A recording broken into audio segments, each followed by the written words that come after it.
प्रणम्य शिरसा देवं गौरीपुत्रं विनायकं भक्तावासं स्मरेन्नित्यमायुष्कामार्थसिद्धये प्रथमं वक्रतुण्डं च एकदन्तं द्वितीयकं तृतीयं कृष्णपिङ्गाक्षं गजवक्त्रं चतुर्धकम्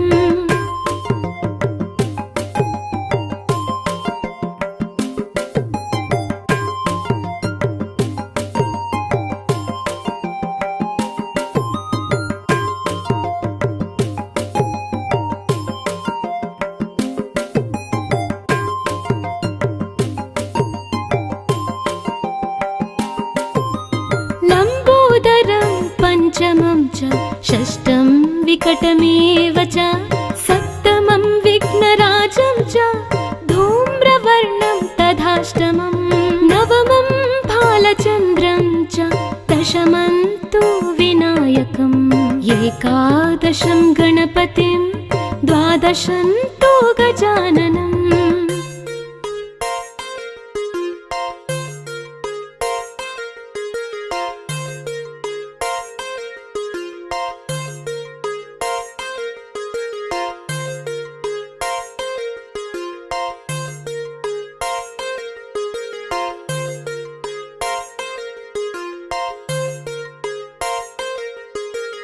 द्वादशैतानि नामानि त्रिसन्ध्यं यः पठेन्नरः न च विघ्नभयं तस्य सर्वसिद्धिकरं परं विद्यार्थी लभते विद्यां धनार्थी लभते धनं पुत्रार्थी लभते पुत्रान् मोक्षार्थी लभते गतिम्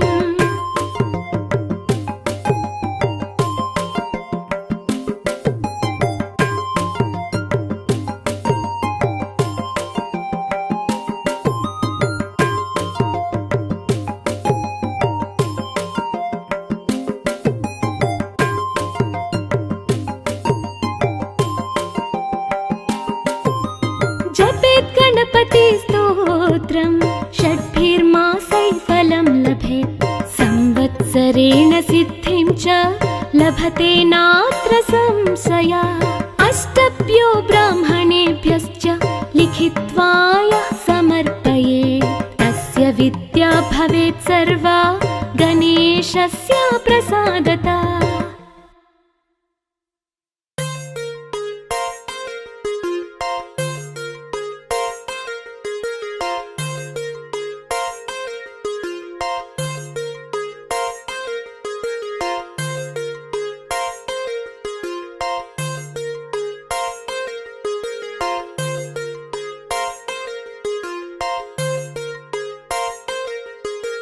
प्रणम्य शिरसा देवं गौरीपुत्रं विनायकं भक्तावासं स्मरेन्नित्यमायुष्कामार्थसिद्धये प्रथमं वक्रतुण्डं च एकदन्तं द्वितीयकं तृतीयं कृष्णपिङ्गाक्षं गजवक्त्रं चतुर्धकम्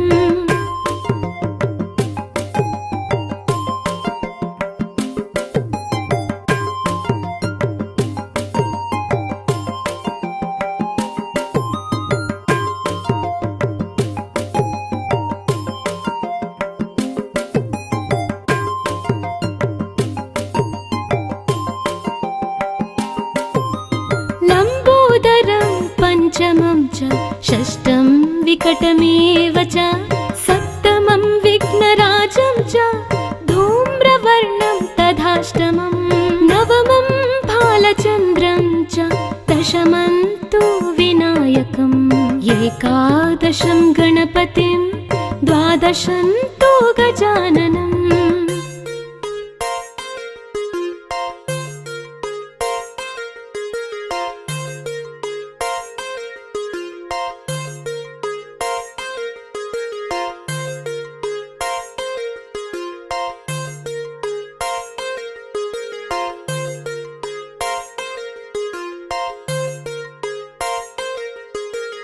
द्वादशैतानि नामानि त्रिसन्ध्यं यः पठेन्नरः न च विघ्नभयं तस्य सर्वसिद्धिकरं परं विद्यार्थी लभते विद्यां धनार्थी लभते धनं पुत्रार्थी लभते पुत्रान् मोक्षार्थी लभते गतिम्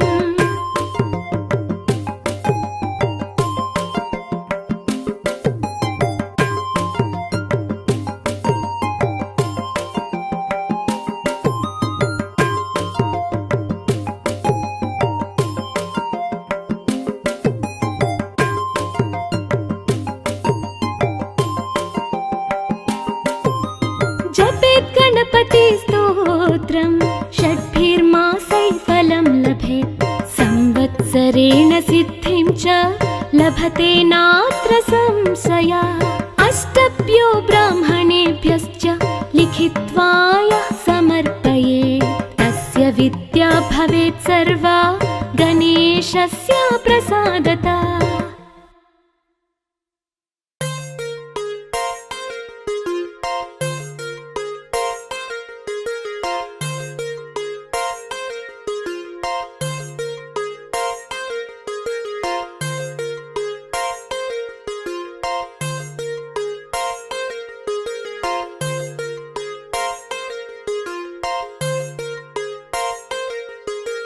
प्रणम्य शिरसा देवं गौरीपुत्रं विनायकं भक्तावासं स्मरेन्नित्यमायुष्कामार्थ सिद्धये प्रथमं वक्रतुण्डं च एकदन्तं द्वितीयकं तृतीयं कृष्णपिङ्गाक्षं गजवक्त्रं चतुर्धकम्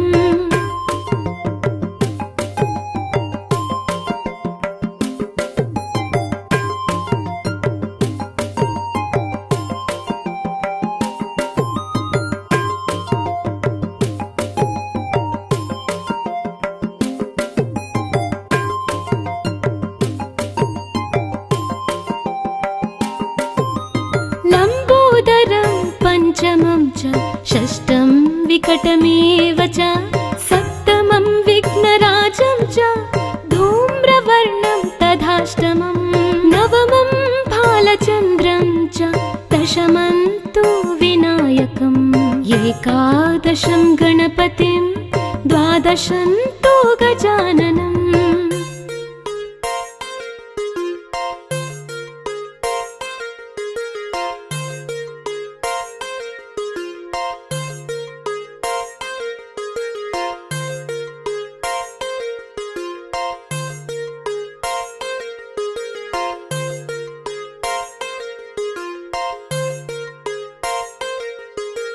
द्वादशैतानि नामानि त्रिसन्ध्यं यः पठेन्नरः न च विघ्नभयं तस्य सर्वसिद्धिकरं परं विद्यार्थी लभते विद्यां धनार्थी लभते धनं पुत्रार्थी लभते पुत्रान् मोक्षार्थी लभते गतिम्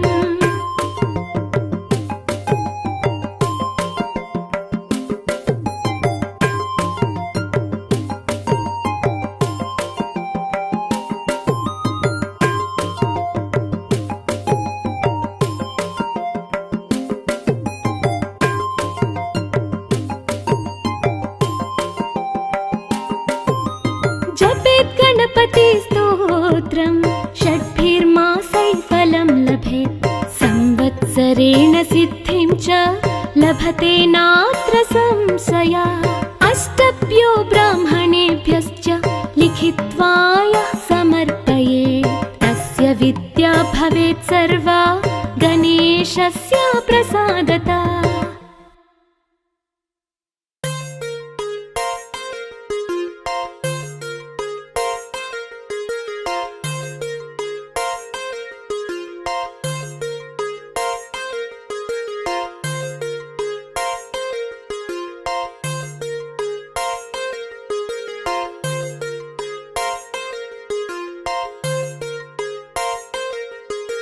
प्रणम्य शिरसा देवं गौरीपुत्रं विनायकं भक्तावासं स्मरेन्नित्यमायुष्कामार्थ सिद्धये प्रथमं वक्रतुण्डं च एकदन्तं द्वितीयकम् तृतीयं कृष्णपिङ्गाक्षं गजवक्त्रं चतुर्धकम्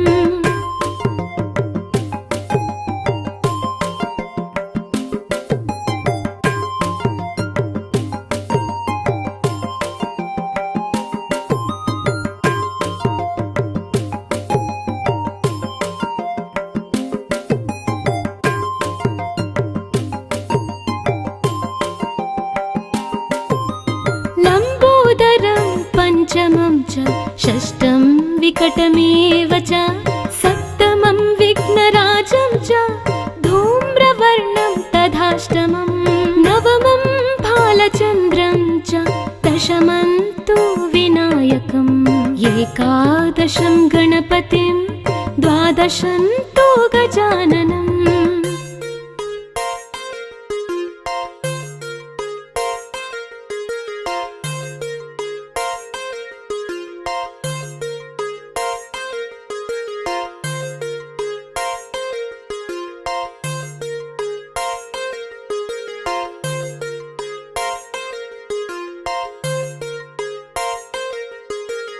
द्वादशैतानि नामानि त्रिसन्ध्यं यः पठेन्नरः न च विघ्नभयं तस्य सर्वसिद्धिकरं परम् विद्यार्थी लभते विद्यां धनार्थी लभते धनम् पुत्रार्थी लभते पुत्रान् मोक्षार्थी लभते गतिम्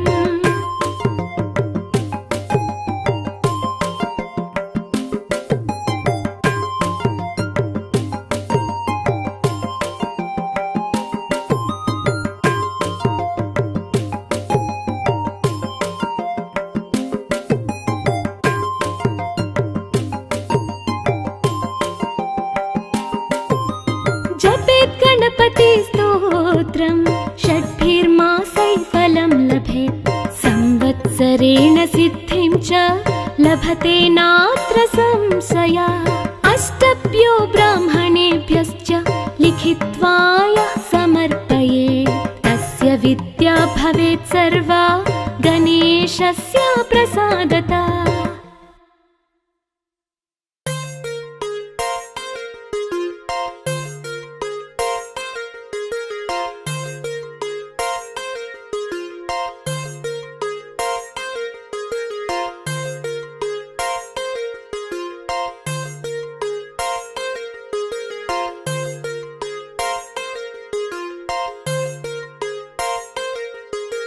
प्रणम्य शिरसा देवं गौरीपुत्रं विनायकं भक्तावासं स्मरेन्नित्यमायुष्कामार्थसिद्धये प्रथमं वक्रतुण्डं च एकदन्तं द्वितीयकं तृतीयं कृष्णपिङ्गाक्षं गजवक्त्रं चतुर्धकम्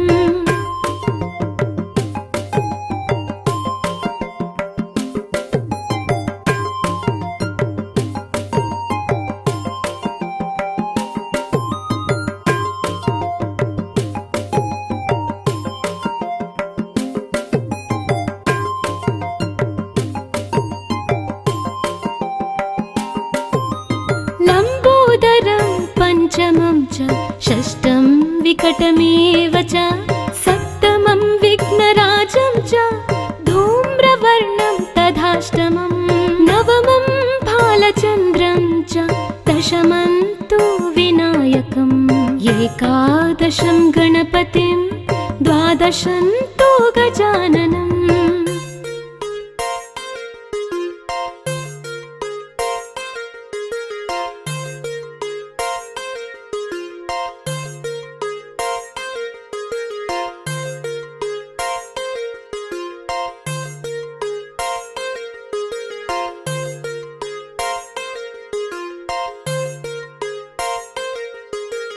द्वादशैतानि नामानि त्रिसन्ध्यं यः पठेन्नरः न च विघ्नभयं तस्य सर्वसिद्धिकरं परम् विद्यार्थी लभते विद्यां धनार्थी लभते धनम् पुत्रार्थी लभते पुत्रान् मोक्षार्थी लभते गतिम्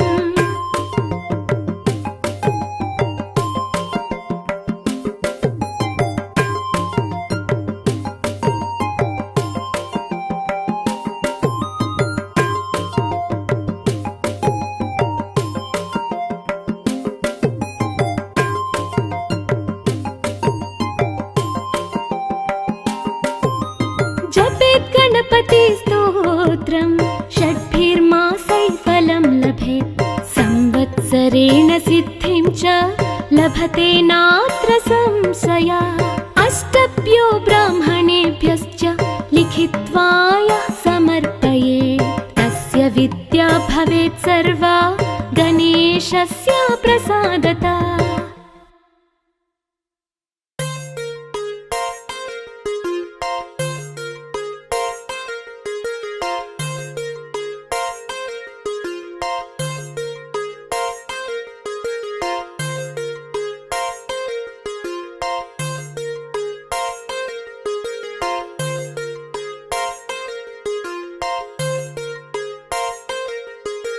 प्रणम्य शिरसा देवं गौरीपुत्रं विनायकं भक्तावासं स्मरेन्नित्यमायुष्कामार्थसिद्धये प्रथमं वक्रतुण्डं च एकदन्तं द्वितीयकं तृतीयं कृष्णपिङ्गाक्षं गजवक्त्रं चतुर्धकम्।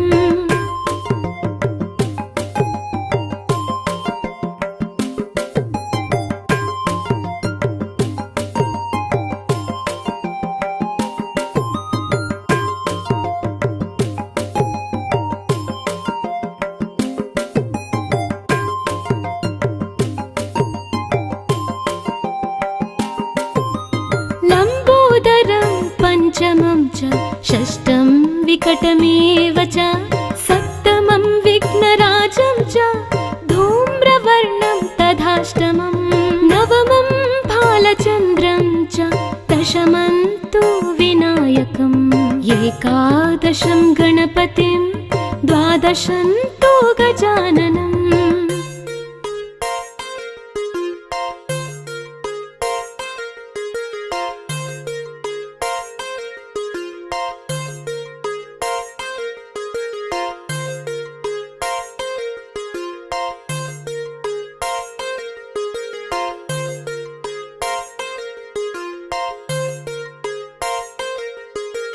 द्वादशैतानि नामानि त्रिसन्ध्यं यः पठेन्नरः न च विघ्नभयं तस्य सर्वसिद्धिकरं परं विद्यार्थी लभते विद्यां धनार्थी लभते धनं पुत्रार्थी लभते पुत्रान् मोक्षार्थी लभते गतिम्।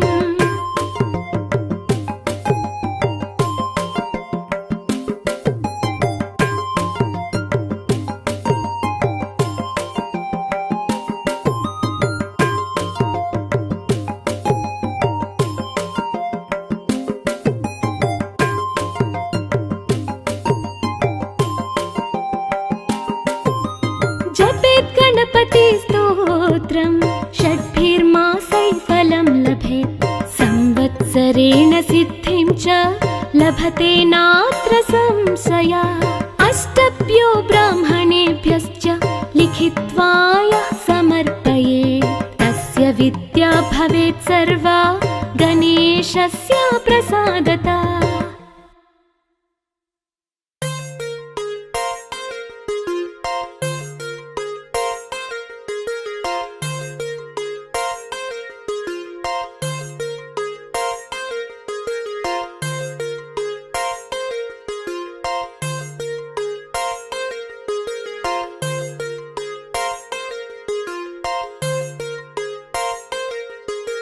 प्रणम्य शिरसा देवं गौरीपुत्रं विनायकं भक्तावासं स्मरेन्नित्यमायुष्कामार्थसिद्धये प्रथमं वक्रतुण्डं च एकदन्तं द्वितीयकं तृतीयं कृष्णपिङ्गाक्षं गजवक्त्रं चतुर्धकम्।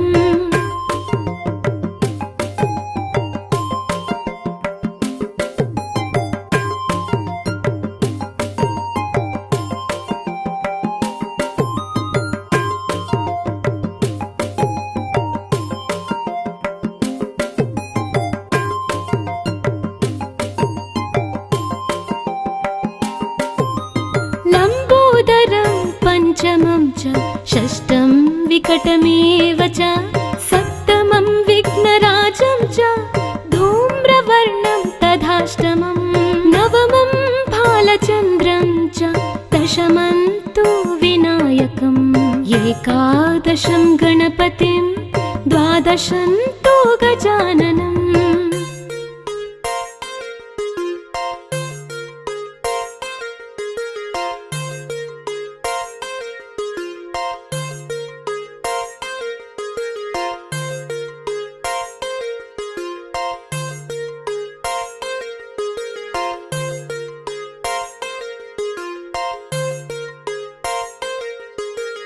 द्वादशैतानि नामानि त्रिसन्ध्यं यः पठेन्नरः न च विघ्नभयं तस्य सर्वसिद्धिकरं परम् विद्यार्थी लभते विद्यां धनार्थी लभते धनम् पुत्रार्थी लभते पुत्रान् मोक्षार्थी लभते गतिम्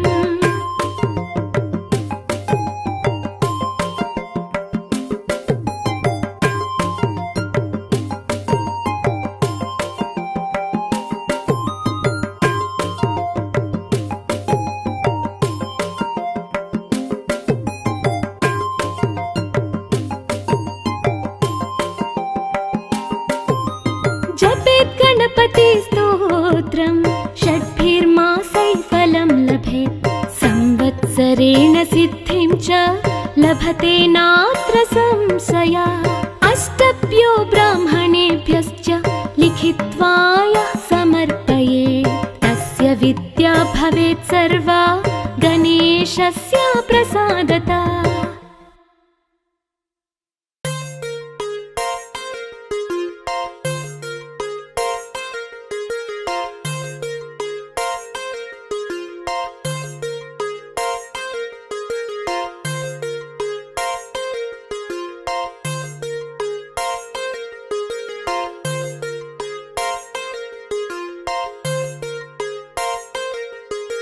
प्रणम्य शिरसा देवं गौरीपुत्रं विनायकं भक्तावासं स्मरेन्नित्यमायुष्कामार्थसिद्धये प्रथमं वक्रतुण्डं च एकदन्तं द्वितीयकं तृतीयं कृष्णपिङ्गाक्षं गजवक्त्रं चतुर्धकम्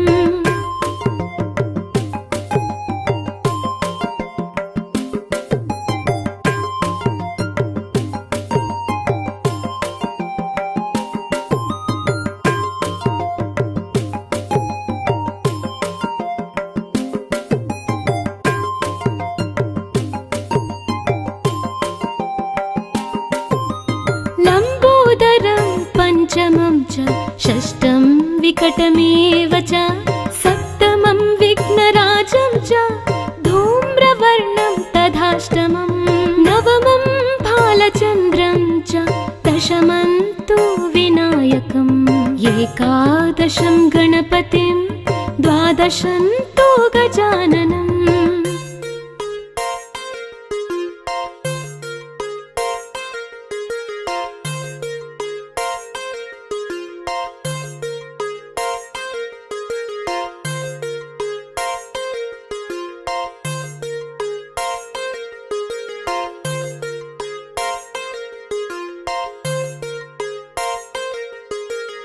द्वादशैतानि नामानि त्रिसन्ध्यं यः पठेन्नरः न च विघ्नभयं तस्य सर्वसिद्धिकरं परम् विद्यार्थी लभते विद्यां धनार्थी लभते धनम् पुत्रार्थी लभते पुत्रान् मोक्षार्थी लभते गतिम्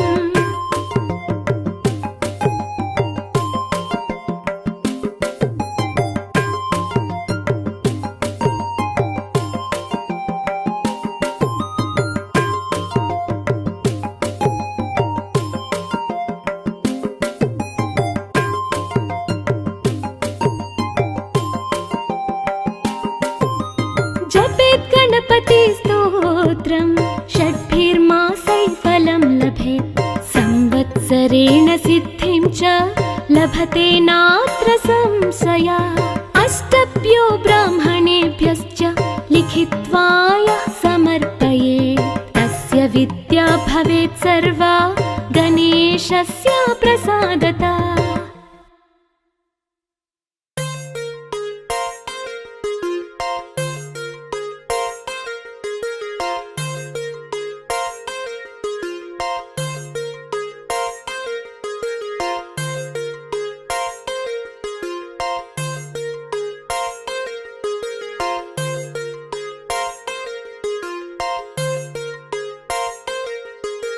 प्रणम्य शिरसा देवं गौरीपुत्रं विनायकं भक्तावासं स्मरेन्नित्यमायुष्कामार्थसिद्धये। प्रथमं वक्रतुण्डं च एकदन्तं द्वितीयकं तृतीयं कृष्णपिङ्गाक्षं गजवक्त्रं चतुर्धकम्।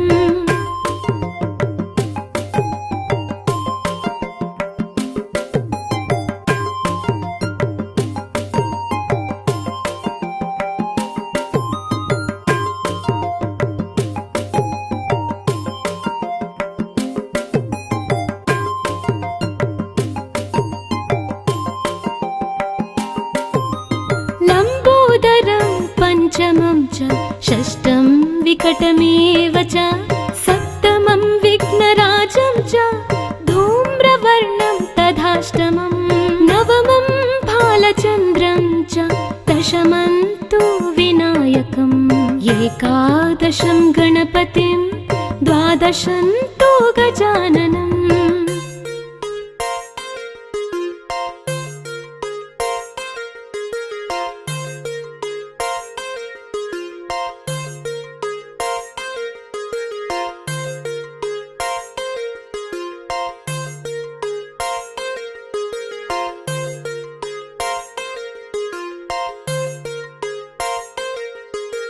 द्वादशैतानि नामानि त्रिसन्ध्यं यः पठेन्नरः न च विघ्नभयं तस्य सर्वसिद्धिकरं परम्। विद्यार्थी लभते विद्यां धनार्थी लभते धनं पुत्रार्थी लभते पुत्रान् मोक्षार्थी लभते गतिम्।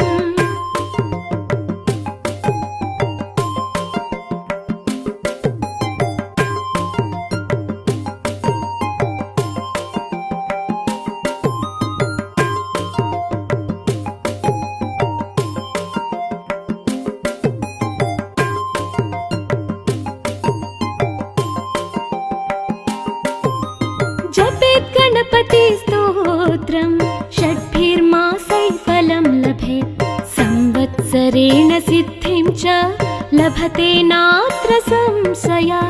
अष्टभ्यो ब्राह्मणेभ्यश्च लिखित्वा यः समर्पयेत् तस्य विद्या भवेत् सर्वा गणेशस्य प्रसादता।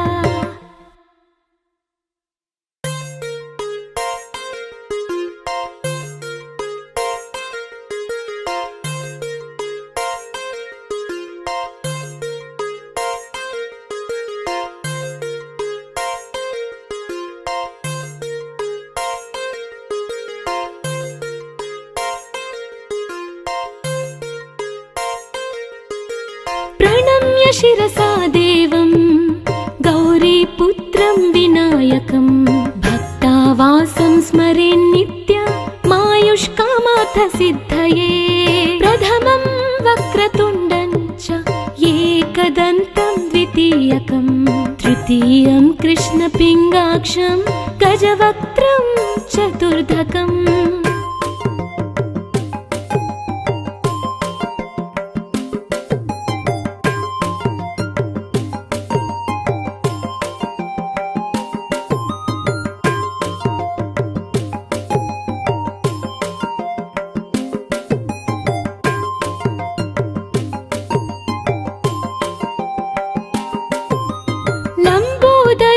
पञ्चमं च षष्ठं विकटमेव च सप्तमं विघ्नराजं च धूम्रवर्णं तथाष्टमं नवमं भालचन्द्रं च दशमं तु विनायकम् एकादशं गणपतिं द्वादशं तु गजाननम्।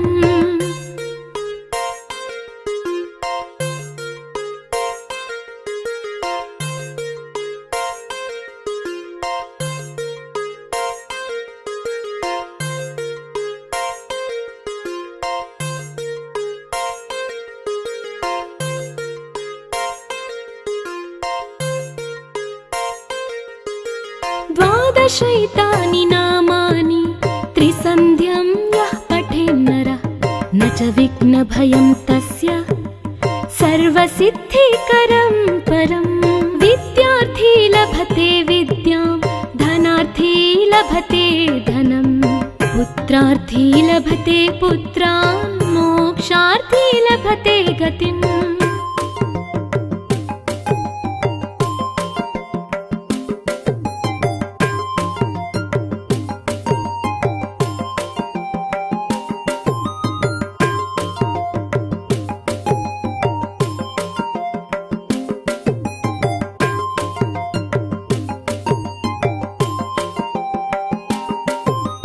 जपेत् गणपति स्तोत्रं षड्भिर्मासैः फलं लभेत् संवत्सरेण सिद्धिं च लभते नात्र संशयः। अष्टभ्यो ब्राह्मणेभ्यश्च लिखित्वा यः समर्पयेत् तस्य विद्या भवेत् सर्वा गणेशस्य प्रसादतः।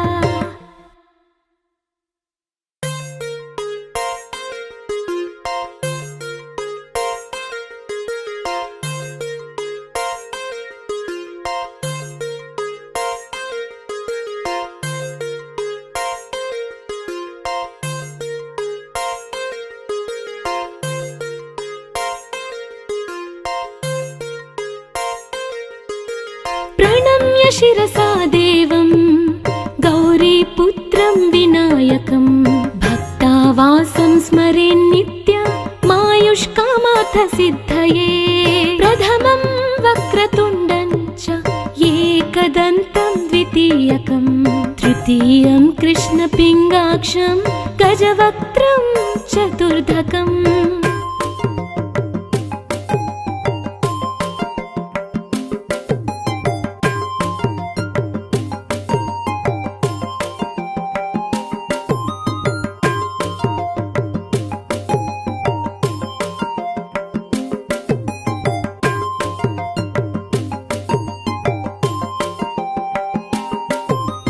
लम्बोदरं पञ्चमं च षष्ठं विकटमेव च सप्तमं विघ्नराजं च धूम्रवर्णं तथाष्टमं।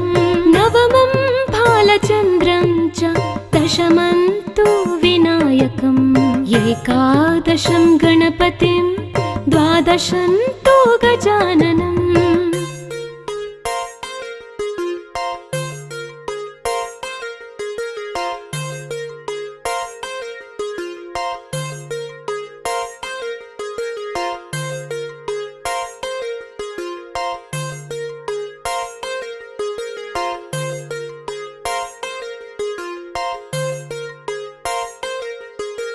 द्वादशैतानि नामानि त्रिसन्ध्यं यः पठेन्नरः न च विघ्नभयं तस्य सर्वसिद्धिकरं परम्।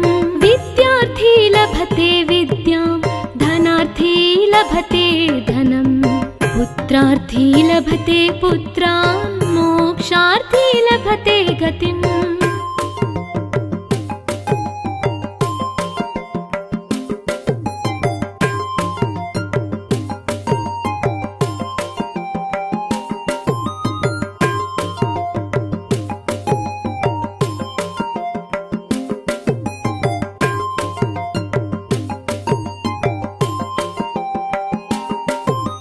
जपेत् गणपति स्तोत्रं षड्भिर्मासैः फलं लभेत् संवत्सरेण सिद्धिं च लभते नात्र संशयः।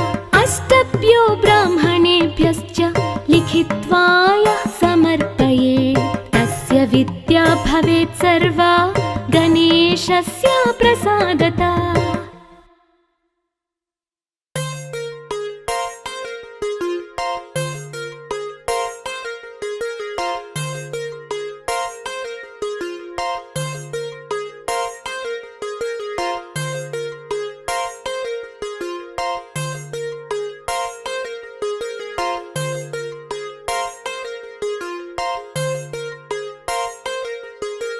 प्रणम्य शिरसा देवं गौरीपुत्रं विनायकं भक्तावासं स्मरेन् सिद्धये प्रथमं वक्रतुण्डं च एकदन्तं द्वितीयकं तृतीयं कृष्णपिङ्गाक्षं गजवक्त्रं चतुर्धकम्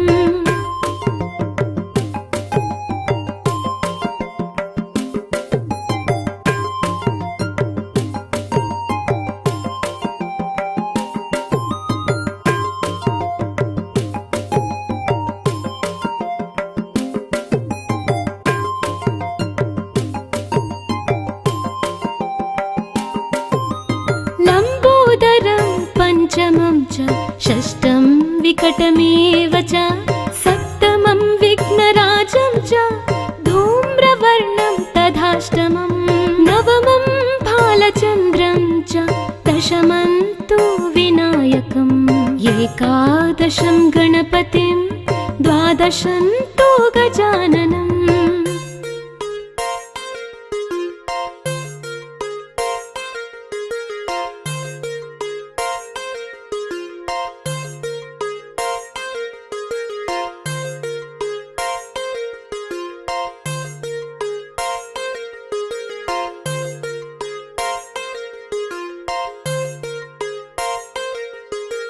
द्वादशैतानि नामानि त्रिसन्ध्यं यः पठेन्नरः न च विघ्नभयं तस्य सर्वसिद्धिकरं परं विद्यार्थी लभते विद्यां धनार्थी लभते धनं पुत्रार्थी लभते पुत्रान् मोक्षार्थी लभते गतिम्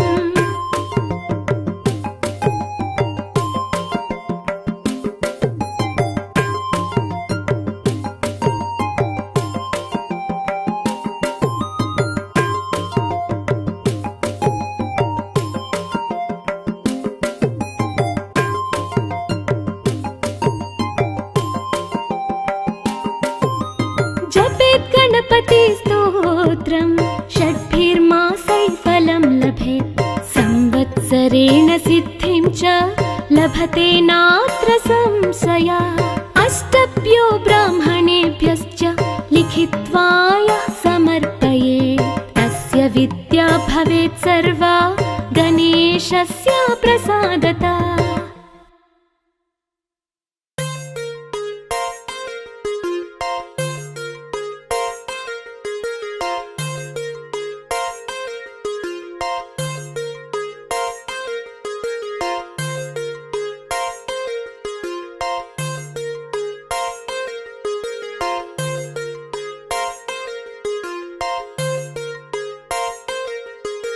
प्रणम्य शिरसा देवं गौरीपुत्रं विनायकं भक्तावासं स्मरेन्नित्यमायुष्कामार्थसिद्धये प्रथमं वक्रतुण्डं च एकदन्तं द्वितीयकं तृतीयं कृष्णपिङ्गाक्षं गजवक्त्रं चतुर्धकम्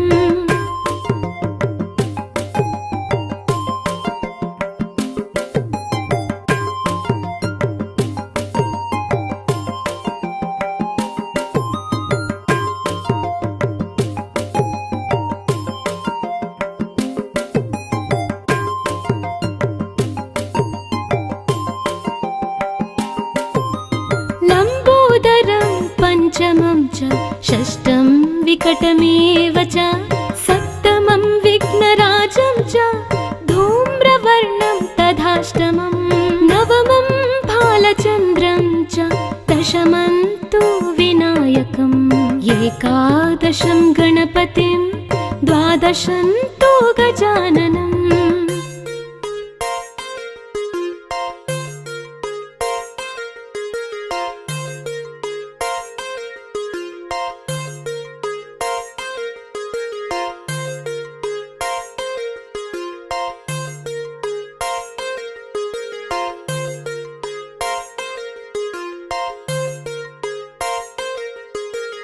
द्वादशैतानि नामानि त्रिसन्ध्यं यः पठेन्नरः न च विघ्नभयं तस्य सर्वसिद्धिकरं परं विद्यार्थी लभते विद्यां धनार्थी लभते धनं पुत्र पुत्रार्थी लभते पुत्रान् मोक्षार्थी लभते गतिम्।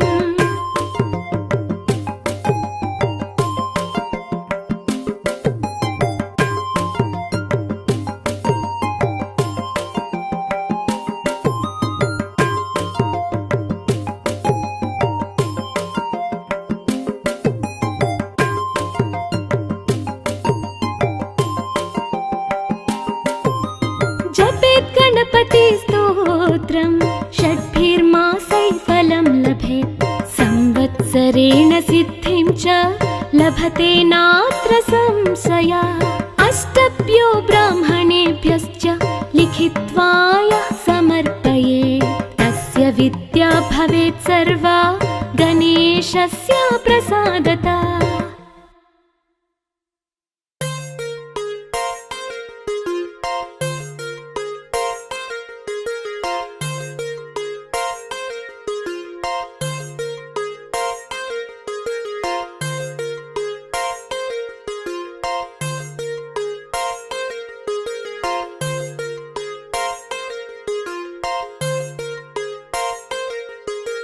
प्रणम्य शिरसा देवं गौरीपुत्रं विनायकं भक्तावासं स्मरेन्नित्यमायुष्कामार्थ सिद्धये।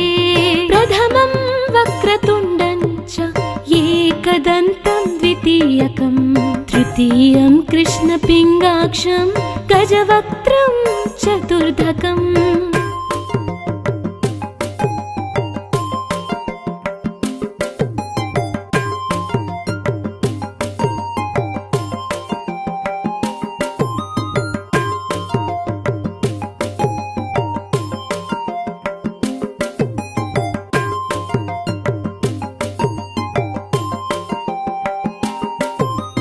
लम्बोदरं पञ्चमं च षष्ठं विकटमेव च सप्तमं विघ्नराजं च धूम्रवर्णं तथाष्टमं। नवमं भालचन्द्रं च दशमं तु विनायकम्। एकादशं गणपतिं द्वादशं तु गजाननम्।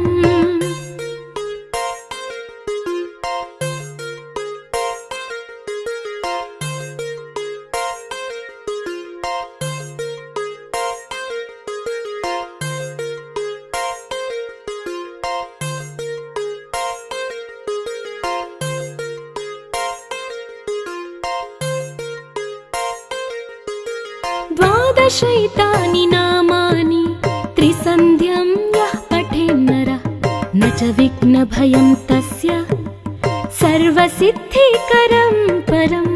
विद्यार्थी लभते विद्यां धनार्थी लभते धनम्। पुत्रार्थी लभते पुत्रान् मोक्षार्थी लभते गतिम्।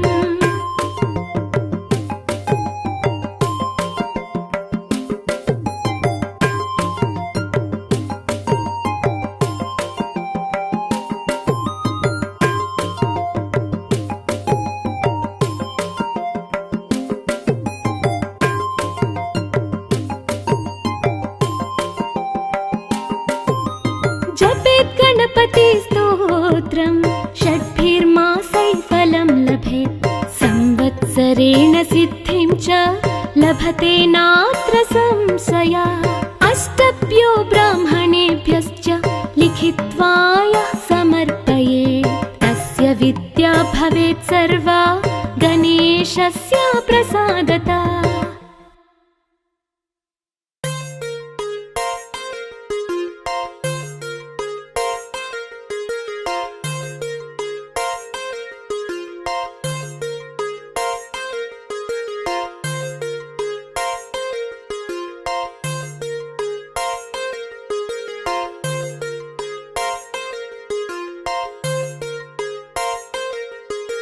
प्रणम्य शिरसा देवं गौरीपुत्रं विनायकं भक्तावासं स्मरेन्नित्यमायुष्कामार्थ सिद्धये।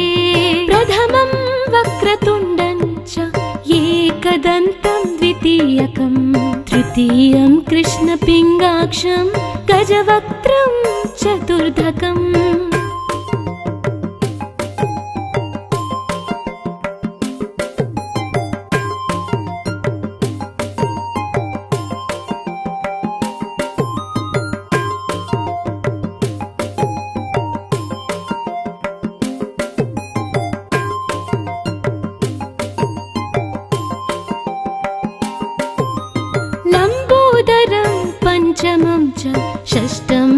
विकटमेव च सप्तमं विघ्नराजं च धूम्रवर्णं तथाष्टमं नवमं भालचन्द्रं च दशमं तु विनायकम् एकादशं गणपतिं द्वादशं तु गजाननम्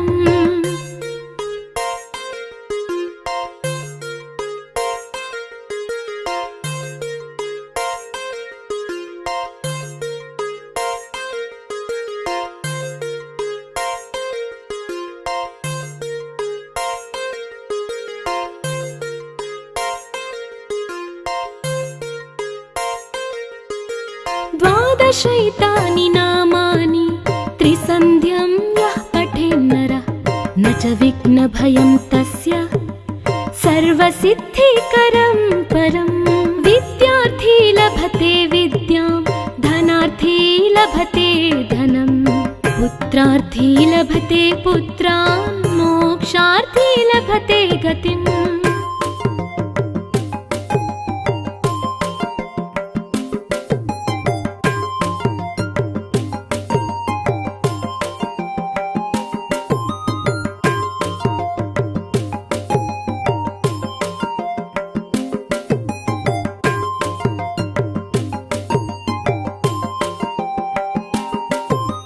जपेत् गणपति स्तोत्रं षड्भिर्मासैः फलं लभेत् संवत्सरेण सिद्धिं च लभते नात्र संशयः अष्टभ्यो ब्राह्मणेभ्यश्च लिखित्वा यः समर्पयेत् तस्य विद्या भवेत् सर्वा गणेशस्य प्रसादतः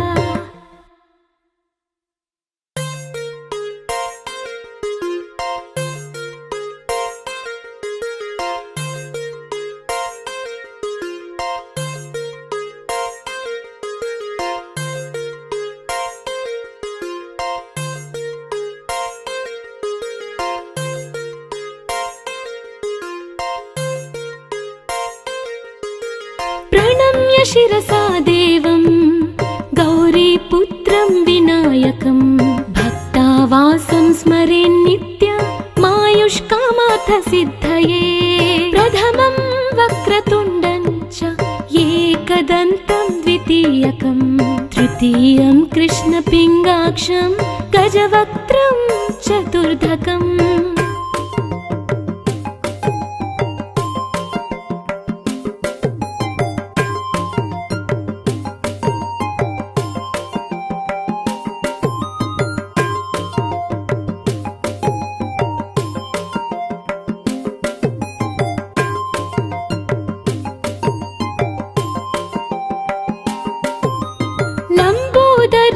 पंचमं च षष्ठं विकटमेव च सप्तमं विघ्नराजं च धूम्रवर्णं तथाष्टमं नवमं भालचन्द्रं च दशमं तु विनायकम् एकादशं गणपतिं द्वादशं तु गजाननम्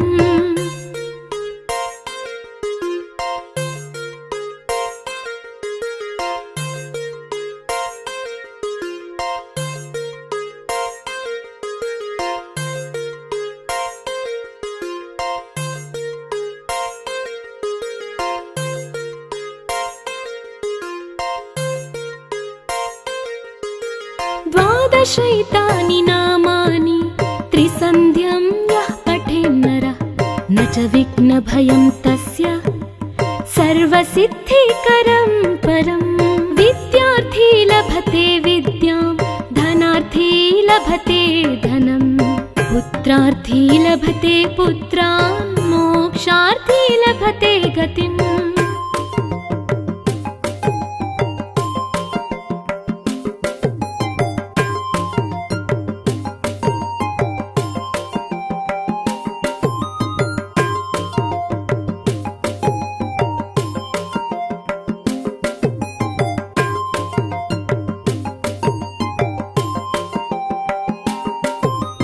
जपेत् गणपति स्तोत्रं षड्भिर्मासैः फलं लभेत् संवत्सरेण सिद्धिं च लभते नात्र संशयः अष्टभ्यो ब्राह्मणेभ्यश्च लिखित्वा यः समर्पयेत् तस्य विद्या भवेत् सर्वा गणेशस्य प्रसादतः।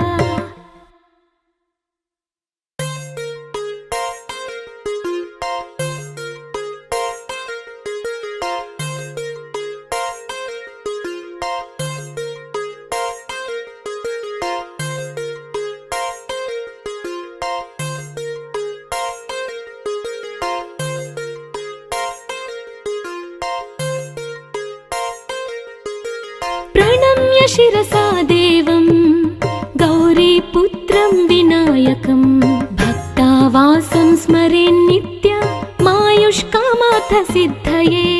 प्रथमं वक्रतुण्डं च एकदन्तं द्वितीयकं तृतीयं कृष्णपिङ्गाक्षं गजवक्त्रं चतुर्धकम्।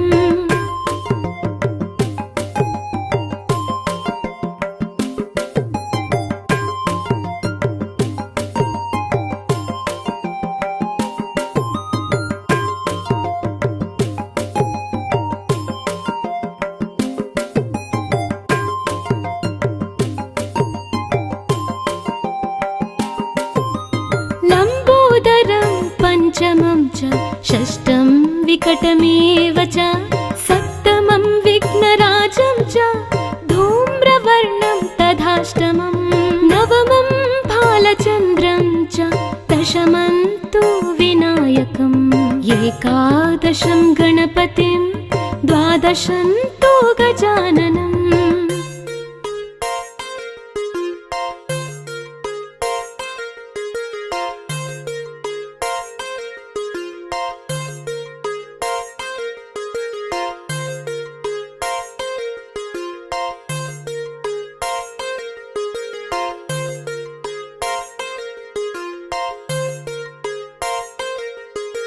द्वादशैतानि नामानि त्रिसन्ध्यं यः पठेन्नरः न च विघ्नभयं तस्य सर्वसिद्धिकरं परम्। विद्यार्थी लभते विद्यां धनार्थी लभते धनं पुत्रार्थी लभते पुत्रान् मोक्षार्थी लभते गतिम्।